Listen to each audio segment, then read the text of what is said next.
Shalom. Renungan kali ini berjudul Dua Perbedaan Perjanjian Baru dan Lama oleh Evangelis Lokamanya Prawiro. Jika kita bisa mengerti perbedaan antara cara bekerjanya kasih karunia dan cara bekerjanya hukum Taurat, kita pada akhirnya akan menyingkirkan banyak sekali kebingungan dalam hidup kita. Sementara kita belajar, banyak orang percaya terus-menerus bergulat karena mereka tidak mengerti perbedaannya dan mencoba hidup dengan campuran kasih karunia dan hukum. Kesimpulan sederhana dari perbedaan antara kasih karunia dan hukum memerintah manusia lama dari luar. Kasih karunia menulis di hati manusia baru dari dalam. Pada dasarnya, hukum bekerja dari luar, di luar kita. Hukum itu apa yang kita harus lakukan, sedangkan kasih karunia bekerja dari dalam, melakukan sesuatu di dalam kita dengan hasil-hasil yang pada akhirnya diekspresikan dalam tindakan kita menurut apa yang sudah ditulis di hati kita. Paulus memberi ringkasan perbedaan antara hukum dan kasih karunia dan menunjukkan 7 jalan di mana kasih karunia dibedakan dari hukum. Ini satu dari pernyataan-pernyataan paling jelas dan paling singkat dalam seluruh perjanjian baru. Kita akan mengutip nas ini untuk kita baca seluruhnya. Dan lalu kita pelajari secara detail. Adakah kami mulai dari memujikan diri kami? Atau perlukah kami seperti orang-orang lain menunjukkan surat pujian kepada kamu atau dari kamu?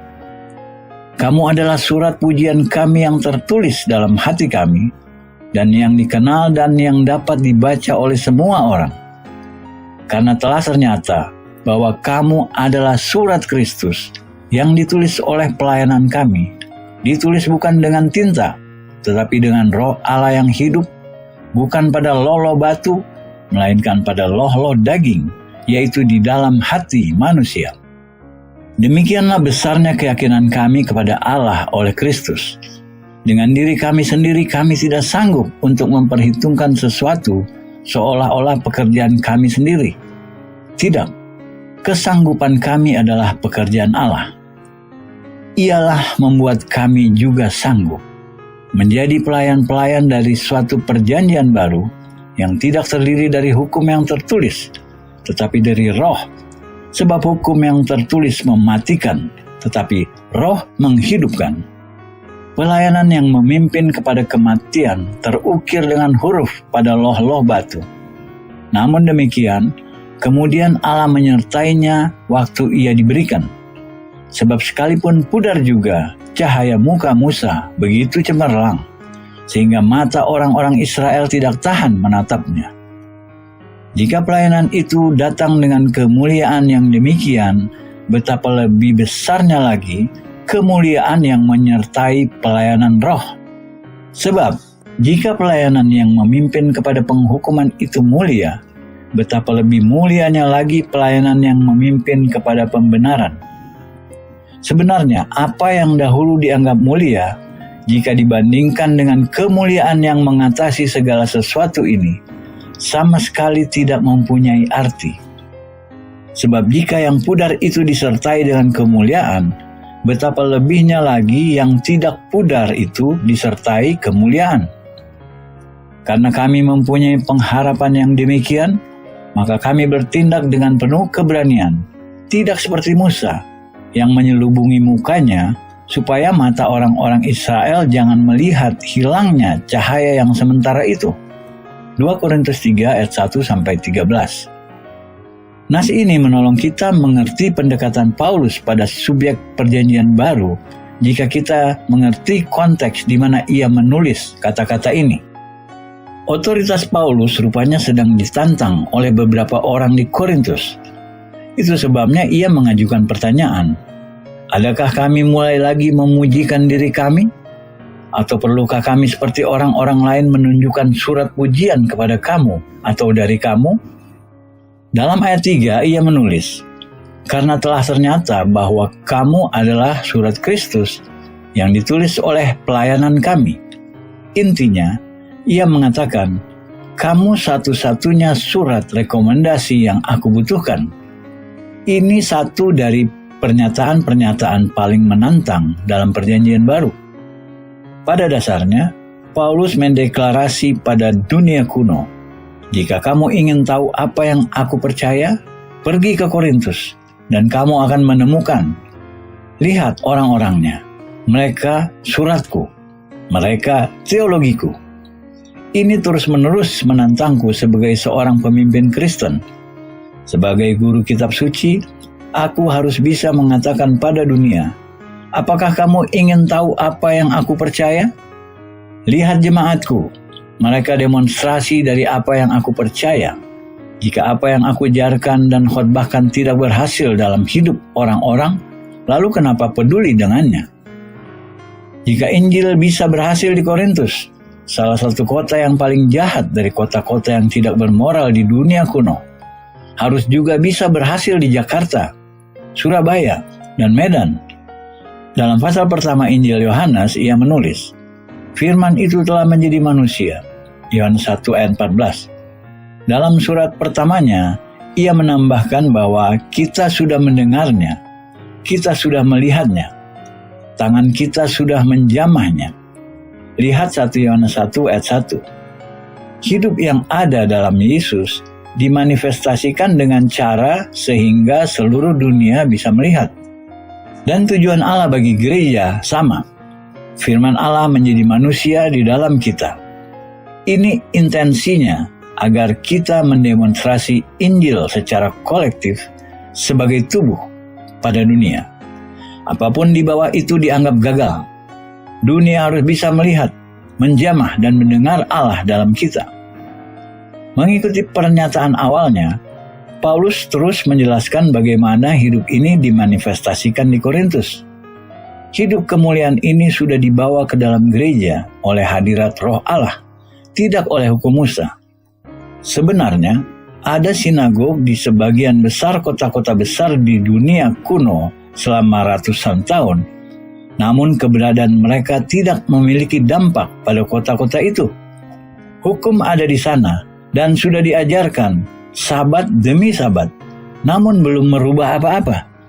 Paulus lalu membuat 7 poin mengenai perbedaan antara bekerjanya kasih karunia Perjanjian Baru dan bekerjanya hukum Perjanjian Lama. Ayat 3 terdiri dari 2 pasang perbedaan. Pertama, karena telah ternyata bahwa kamu adalah surat Kristus yang ditulis oleh pelayanan kami, ditulis bukan dengan tinta, tetapi dengan roh dari Allah yang hidup, bukan pada loh-loh batu, melainkan pada loh-loh daging, yaitu di dalam hati manusia. Hukum menulis dengan tinta pada loh-loh batu di luar, kasih karunia dengan Roh Kudus di dalam hati. Pernyataan sederhana ini inti perbedaan antara hukum dan kasih karunia. Hukum di luar kita, ditulis di loh-loh batu. Hukum berkata, lakukan ini, jangan lakukan itu. Jika kita melakukan itu, kita akan dihukum. Jika kita melihat pada hukum, kita berkata pada diri kita, kita tidak boleh melakukan ini. Kita harus melakukan itu. Hasilnya tragis. Seperti kita sudah lihat, kita terus melakukannya berlawanan dengan apa yang kita putuskan untuk lakukan. Kenapa? Karena di dalam kita ada pemberontak yang belum disalib. Dan semakin pemberontak ini dikonfrontasi dengan hukum, ia menjadi lebih memberontak. Hukum sebenarnya mendorong dan memperkuat dosa. Lihat 1 Korintus 15 ayat 56, Roma 6 ayat 14. Jadi Allah berkata, aku akan mematikan pemberontak itu dan menciptakan kodrat baru dalam kita, dan lalu dengan rohnya, ia akan menulis di hati manusia baru di dalam kita. Ini bekerjanya kasih karunia. Hukum dan roh, kematian dan hidup. Ini 2 pasang perbedaan selanjutnya. Ialah membuat kami juga sanggup menjadi pelayan-pelayan dari suatu perjanjian baru yang tidak terdiri dari hukum yang tertulis, tetapi dari roh. Sebab hukum yang tertulis mematikan, tetapi roh menghidupkan. Pelayanan yang memimpin kepada kematian terukir dengan huruf pada loh-loh batu. Namun demikian, kemuliaan Allah menyertainya waktu ia diberikan. Sebab sekalipun pudar juga, cahaya muka Musa begitu cemerlang, sehingga mata orang-orang Israel tidak tahan menatapnya. Jika pelayanan itu datang dengan kemuliaan yang demikian, betapa lebih besarnya lagi kemuliaan yang menyertai pelayanan roh. 2 Korintus 3, 6-8. Paulus berkata bahwa sebagai pelayan perjanjian baru, ia tidak menulis dalam huruf-huruf yang terukir pada loh-loh batu, namun dengan Roh Kudus, ia menulis kebenaran spiritual di hati orang-orang percaya. Kenapa? Karena huruf mematikan, namun roh memberi hidup. Hukum, Paulus katakan, pelayan kematian. Kapanpun kasih karunia diberikan, menghasilkan hidup. Menyesakan nafas membayangkan jumlah penguburan yang terjadi dalam kitab Keluaran. Musa memimpin 600.000 tentara perang keluar dari Mesir. 40 tahun kemudian, hanya 2 dari mereka, Yosua dan Kaleb, yang masuk tanah perjanjian. Itu menunjukkan pada kita 600.000 laki-laki dan barangkali jumlah perempuan yang mati sama. Jadi totalnya kira-kira 1.200.000 orang mati dalam 40 tahun. 30.000 orang setiap tahun, atau kira-kira 80 penguburan setiap hari. Ini terjadi karena orang-orang sepakat mentaati hukum dan lalu berakhir melanggarnya. Satu aspek hukum yang kita tidak benar-benar mengerti atau melihat buahnya adalah kematian. Sederhana saja, hukum membawa kematian, hanya roh membawa hidup. Penghukuman dan kebenaran. Ayat 9 mengatakan pada kita, sebab jika pelayanan yang memimpin kepada penghukuman itu mulia, betapa lebih mulianya lagi pelayanan yang memimpin kepada kebenaran. Hukum membawa penghukuman, namun kasih karunia membawa kebenaran. Beberapa orang bingung mendengar bahwa iblis yang membuat mereka merasa bersalah, karena kita tidak biasa berpikir iblis sebagai sumber rasa bersalah kita. Banyak dari didikan agamawi mengajarkan kita untuk percaya bahwa ketika kita merasa bersalah, kita lebih saleh. Akibatnya kita tidak merasa benar kecuali kita merasa bersalah. Kita harus ingat bahwa ini iblis dan hukum yang melayani penghukuman dan rasa bersalah. Perjanjian baru adalah kasih karunia yang melayani kebenaran. Bukan tujuan kita untuk membuat orang-orang merasa bersalah. Tujuan kita melalui Injil untuk memastikan agar orang-orang sudah dibenarkan, dijustifikasi melalui karya Kristus. Mari kita teruskan dengan ayat 10-11. Sebenarnya apa yang dahulu dianggap mulia, jika dibandingkan dengan kemuliaan yang mengatasi segala sesuatu ini, sama sekali tidak mempunyai arti. Sebab jika yang pudar itu disertai dengan kemuliaan, betapa lebihnya lagi yang tidak pudar itu disertai kemuliaan. Lihat juga Keluaran 34 ayat 29-35. Dalam 2 ayat ini, Paulus mengacu pada waktu ketika Musa turun dari gunung setelah berkomunikasi dengan Allah selama 40 hari dan malam ketika menerima hukum. Setelah berada di hadirat Allah, mukanya menunjukkan begitu penuh kemuliaan, sehingga sesama orang-orang Israel takut datang mendekat padanya. Agar tidak membuat mereka takut, Musa menaruh selubung di wajahnya dan berbicara dengan mereka dari balik selubung. Namun Paulus berkata, kemuliaan sebesar itu hanya di permukaan, superficial, kemuliaan sementara yang pada akhirnya pudar dari muka Musa. Kemuliaan sementara hukum konsep yang sangat signifikan. Kapanpun kita melihat sistem legalistik agamawi memiliki kemuliaan sementara. Sistem-sistem ini memiliki kemegahan, upacara, jubah kegerejaan, organ, paduan suara, dan atribut-atribut yang mengesankan manusia jiwani. Namun semua ini hanya sementara dan tidak permanen. Kita harus belajar melihat perbedaan antara kemuliaan sementara agama buatan manusia yang superficial, jiwani, dan kemuliaan abadi Injil yang spiritual sejati. Injil membawa kemuliaan permanen, namun spiritual. Manusia jiwani tidak bisa mengapresiasi kemuliaan spiritual Injil. Orang-orang agamawi tidak bisa menikmati kebebasan Roh Kudus, karena yang satu jiwani, yang satunya spiritual. Ini kenapa Yesus berkata, "Dan tidak seorang pun yang telah minum anggur tua ingin minum anggur yang baru. Sebab ia akan berkata, anggur yang tua itu baik." Lukas 5 ayat 39. Jika kita terbiasa dengan kemuliaan legalisme, kita tidak akan langsung ingin menerima kemuliaan dari kebebasan Injil. Kita bisa begitu mabuk dengan kemuliaan lama, sehingga kita tidak akan mengingini kemuliaan baru. Terakhir, Paulus meringkas poin ketujuh dari perbedaan ini. Karena kami mempunyai pengharapan yang demikian, maka kami bertindak dengan penuh keberanian, tidak seperti Musa yang menyelubungi mukanya, supaya mata orang-orang Israel jangan melihat hilangnya cahaya yang sementara itu. 2 Korintus 3 ayat 12-13. Paulus berkata, selubung masih tinggal di hati orang-orang Yahudi. Lihat 2 Korintus 3 ayat 15.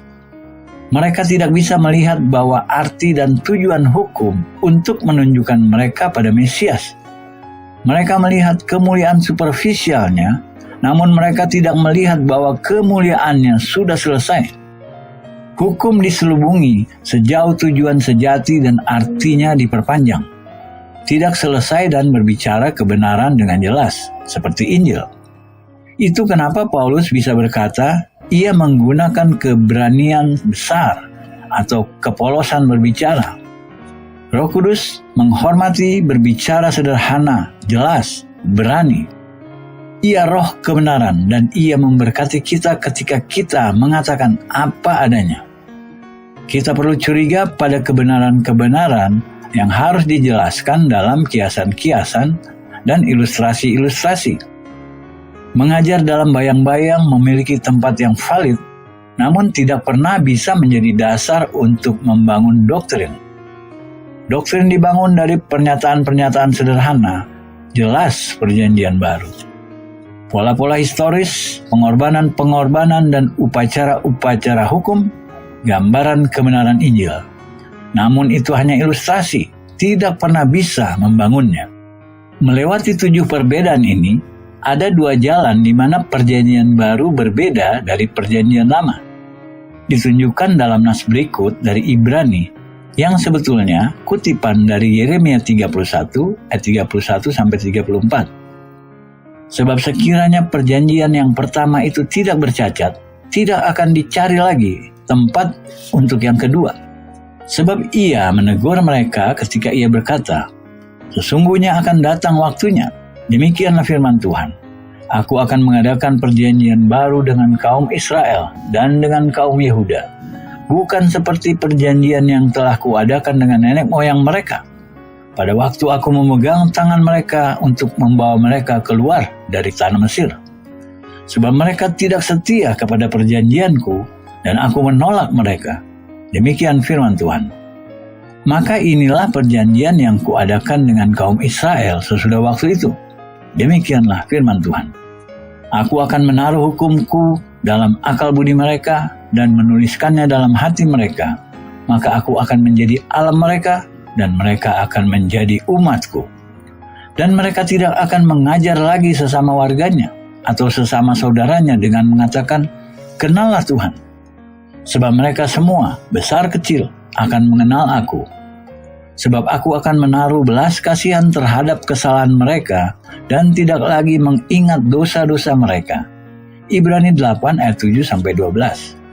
Seperti kita lihat dalam 2 Korintus 3 ayat 3, Roh Kudus menulis hukum-hukum Allah bukan pada loh-loh batu seperti sesuatu di luar kita yang kita harus coba untuk taati, melainkan dalam hati dan pikiran kita, di mana secara natural diekspresikan dalam hal-hal yang kita lakukan. Amsal 4 ayat 23 mengatakan pada kita, jagalah hatimu dengan segala kewaspadaan, karena dari situlah terpancar kehidupan.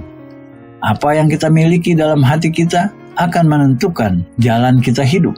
Dan ketika hukum-hukum Allah ditulis dalam hati kita akan hidup menurut jalan Allah. Roh Kudus menulis hukum-hukum itu yang Allah ingin kita taati. Hukum-hukum itu belum pernah berubah sepanjang sejarah manusia. Persyaratan Allah selalu sama. Pertama, kasih pada Allah, dan kedua, kasih pada sesama kita. Penulis Ibrani lalu menunjukkan dua perbedaan antara Perjanjian Lama dan Perjanjian Baru. Perbedaan pertama, setiap orang percaya mengenal Allah dengan cara langsung dan pribadi tanpa membutuhkan perantara. Sebab mereka semua besar kecil akan mengenal Aku.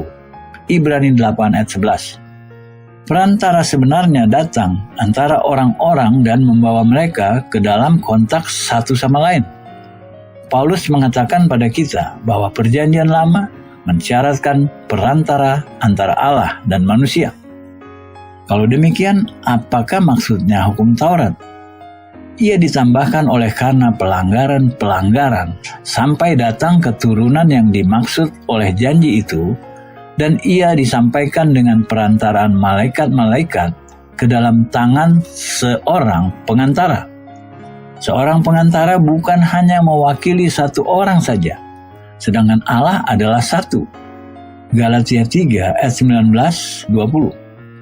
Hukum tidak diberikan langsung kepada Israel oleh Allah, melainkan oleh malaikat-malaikat kepada Musa, yang adalah perantara antara surga dan bumi. Di bawah Perjanjian Baru, orang-orang tidak perlu lagi diajar bagaimana mengenal Tuhan, karena Allah sendiri berkata, sebab mereka semua besar kecil akan mengenal Aku. Ketika kita bertemu Yesus Kristus, kita bertemu Allah. Dalam Yohanes 17 ayat 3, Yesus berkata, inilah hidup yang kekal itu, yaitu bahwa mereka mengenal Engkau, satu-satunya Allah yang benar, dan mengenal Yesus Kristus yang telah Engkau utus. Perjanjian Baru memberi setiap dari kita hubungan pribadi dengan Allah melalui Yesus Kristus tanpa butuh perantara. Perbedaan kedua antara Perjanjian Lama dan Perjanjian Baru, tidak ada lagi kesadaran dosa oleh Allah, dan karenanya tidak lagi disyaratkan pengorbanan untuk dosa. Sebab Aku akan menaruh belas kasihan terhadap kesalahan mereka, dan tidak lagi mengingat dosa-dosa mereka. Ibrani 8 ayat 12. Ingatan akan dosa kita sudah dihapus dari kesadaran Allah. Penulis menekankan ini lagi 2 pasal kemudian. Oleh sebab satu korban saja, Ia telah menyempurnakan untuk selama-lamanya mereka yang Ia kuduskan. Dan tentang hal itu Roh Kudus juga memberi kesaksian kepada kita, sebab setelah Ia berfirman, inilah perjanjian yang akan kuadakan dengan mereka sesudah waktu itu. Ia berfirman pula, Aku akan menaruh hukumku di dalam hati mereka dan menuliskannya dalam akal budi mereka, dan Aku tidak lagi mengingat dosa-dosa dan kesalahan mereka. Jadi, apabila untuk semuanya itu ada pengampunan, tidak perlu lagi dipersembahkan korban karena dosa. Ibrani 10 ayat 14-18. Jika dosa-dosa kita sudah diampuni oleh Allah, kita tidak perlu mengingatkan Allah dosa masa lalu kita terus-menerus. Di mana Perjanjian Lama mensyaratkan banyak pengorbanan, pengingat terus-menerus dosa kita. Namun ada satu persembahan korban cukup dan final, dan tidak ada lagi persembahan dosa yang disyaratkan. Dari Perjanjian Baru, kita sudah melihat 9 jalan di mana bekerjanya kasih karunia dibedakan dari bekerjanya hukum seperti diekspresikan dalam Perjanjian Lama. Hukum menulis dengan tinta, kasih karunia dengan Roh Kudus. 1. Hukum menulis dengan tinta, kasih karunia dengan Roh Kudus. 2. Hukum menulis pada loh-loh batu, kasih karunia menulis pada loh-loh hati orang percaya yang sudah lahir baru. 3. Hukum menulis huruf-huruf, kasih karunia menulis kebenaran spiritual. 4. Hukum pelayan kematian, kasih karunia pelayan hidup. 5. Hukum pelayan penghukuman. Kasih karunia pelayan kebenaran. 6. Hukum memiliki kemuliaan sementara. Kasih karunia memiliki kemuliaan kekal. 7. Hukum menggunakan arti-arti terselubung. Kasih karunia menggunakan bahasa bebas, terbuka. 8. Hukum diberikan melalui perantara. Kasih karunia memberi kita hubungan pribadi langsung dengan Allah melalui Kristus. 9. Hukum mengingatkan dosa kita melalui pengorbanan terus-menerus. Kasih karunia menyingkirkan dosa kita dari kesadaran Allah melalui satu pengorbanan cukup dan final. Kita sudah melihat bagaimana kasih karunia dibedakan dari hukum dengan membandingkan Perjanjian Lama dan Perjanjian Baru. Amin.